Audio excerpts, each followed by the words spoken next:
And Coach Walsh's first weekend in town, he assigned him as a guest of mine, and I think he was there for 3 hours at Beaverton Ford.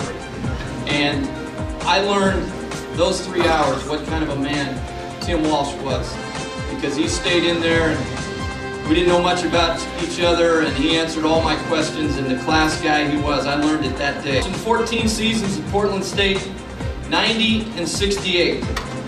And those of us in this room know what a tough act and the pressure that was put on him to follow the legendary Pokey Allen.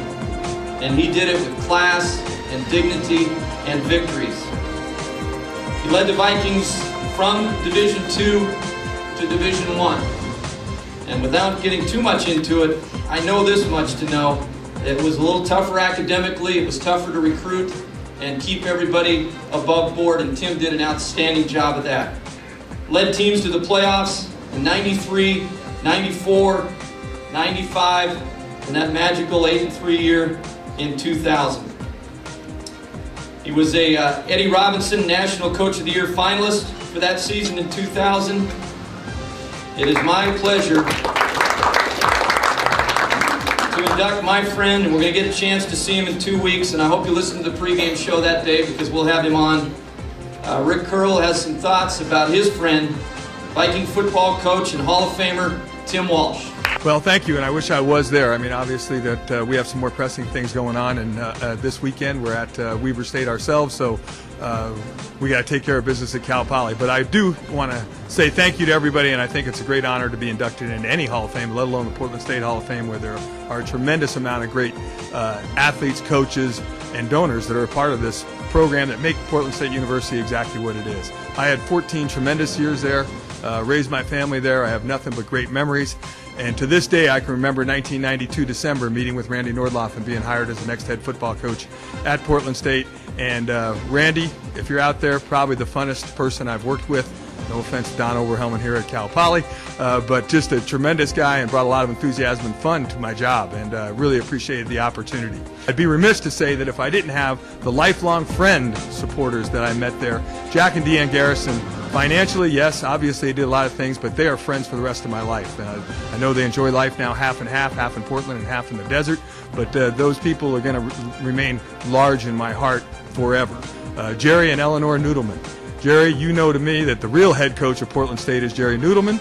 I want you to know that, and we miss Eleanor, and every day I don't go through a day where I don't think about how much you two did for us and what you have given not only to Portland State, but all the people that were involved in Portland State football, and especially when I first arrived there, even as a football coach. So I say thank you for 14 years of players saying yes to Portland State University, going there, having a great opportunity to gain their education that they desire, to become the football players that they wanted to become, and hopefully also to become the people that they wanted to become as they've grown into adulthood.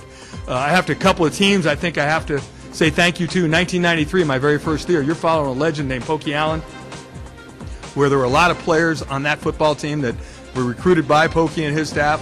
I think they bought into it, and we went to the national playoffs in our very first year. Billy Mattos, he did a tremendous job leading on offense. I think on defense we had several guys that were key guys, including Neil Fendel, and I think that I look at that team fondly as the first team that I coached and a very good football team. I think the 1996 team needs to be mentioned just because they were the transition team that went from Division II to FCS football, Division I AA football, and we knew we were not going to be good. Also in 1996 to the 24 freshmen that said yes, knowing that we were going to redshirt them and take some lumps, which we did.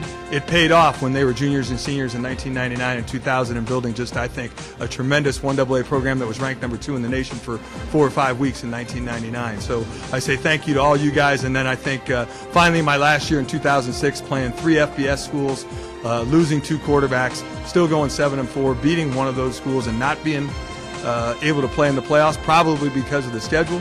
I want to say thank you guys for all you did for our program as well. I think that those years at Portland State helped mold me into the head coach. I had a lot of learning experiences through the process. The head coach I am now is a lot because of those 14 years that I spent there. And like I said, if you ask my children where they consider home, Portland probably still is their home. So a lot of fond memories, I really am flattered and honored, but really, anytime a coach is inducted in the Hall of Fame, it's about the people that he's surrounded with, and that goes from friendships, supporters, all the people that helped us get to where we got in the football program. I think Nigel's doing a heck of a job at Portland State right now and rebuilding it after a couple of tough years, and I think if they stay the course, good things will happen for the Vikings again. I just hope that October 20th it's not so good. So wish you all you guys the best. Thank you very much, and I'll say it one time, go Vikings.